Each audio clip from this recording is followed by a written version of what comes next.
All right. Do we want to move on to Dan's topics of? Why don't you introduce him, Dan? My topics, which we already discussed about Jacksonville and my extreme frustration. So, the second topic being the Bears, okay, and how I feel like nobody ever decides to talk about what Ben Johnson's really bringing out there, okay. And I'm not here to talk about the hype of Caleb Williams or anything like that because my dude did not throw a single freaking touchdown this freaking game, if I'm correct.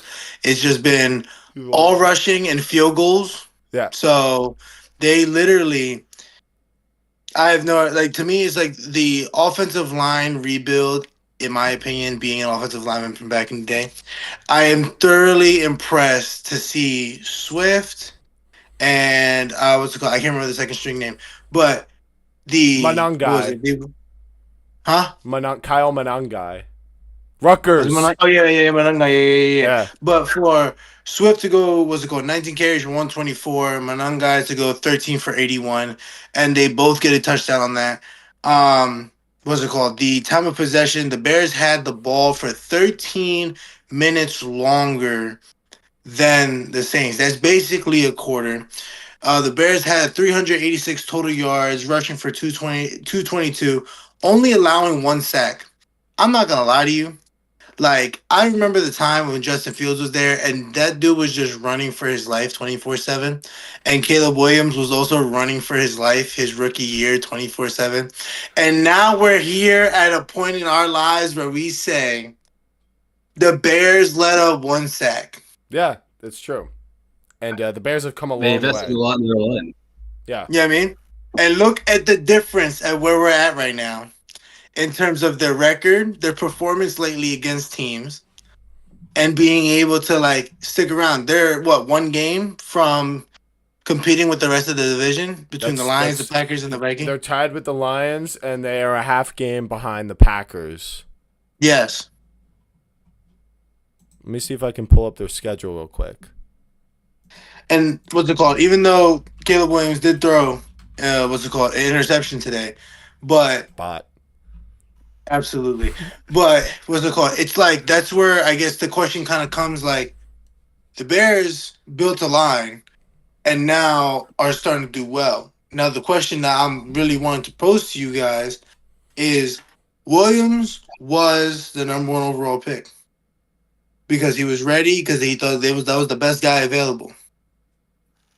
But really, is he the best talent? Is he like the guy, or like to me right now, like at this point, it's like, we should start making moves to find a different guy. Like to me, it was like they only took what 2-3 years for them to say Fields was not it. Yeah. And I'm saying, is this going to repeat in a Ben Johnson offense that is thriving in the run, but may not have the quarterback to thrive in the pass? I think they're going to give Caleb an endless. Caleb's going to probably get all 4 years to figure it out, and I don't think he's like that big of a problem right now. Like Justin Fields was an obvious issue for the Bears, but then again, they didn't have a good team around them. I like the talent That's that. what it is. Like, but this dude would run for like 50 yards. Scott, you and I were together when the Bears played the Eagles, and you and I thought he had some Superman run 60 yards from the end zone to I the mean, end zone. this is something I actually went back to today because I was not impressed with what Caleb. I mean, Caleb Williams. This is what I will say. He's very impressive sometimes rolling out of the pocket and his ability to just like rip throws on the run, to players and move chains. There is something about him that just seems off. It's like obviously his talent is there, but there's just something about him that I wish there was more of like that. Caleb Williams is going to go win a football game with a game-winning drive, right? Like, I don't know if he's really done that yet. He's 0-2 versus the division right now, losing to the Vikings week 1, getting boat raced by the Lions, but then beating the Cowboys, Raiders, and Commanders, and now the Saints. So they're 4-0 after starting 0-2. Seems like, maybe our doubt is a little it's early on, and maybe they go on and win the next 4 games too, and then we're talking about the 8-2 Bears. But I agree. Fields on the Jets, like I am probably one of the most forgiving fans when it comes to quarterbacks because I've stood by Daniel Jones for 6 years and said, give him a good team and watch what happens. Look, if Justin Fields was on the Colts right now, I think they would also be pretty good. Now, I think their offense would be different. I think they wouldn't finish as many games, but I think they would be more explosive, right? Shane Steichen would He figure out can't how to pass do the that. way though. He can't He pass. can't pass the same way Daniel Jones can. That's the He issue. can't, but I think it would just look like the way that the Eagles' offense looked, maybe even a bit more run heavy. But I think there's no way you can tell me that Fields wouldn't open up more in the run game with Jonathan Taylor in that backfield behind that offensive line.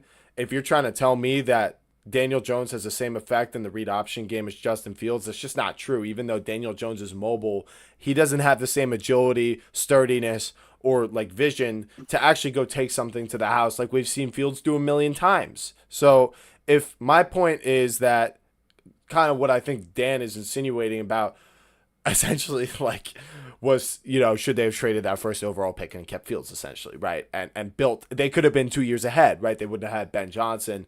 But yeah, I always think that was a fair conversation. It's something we won't know. Fields is stuck on the Jets right now this year. He's signed through next year.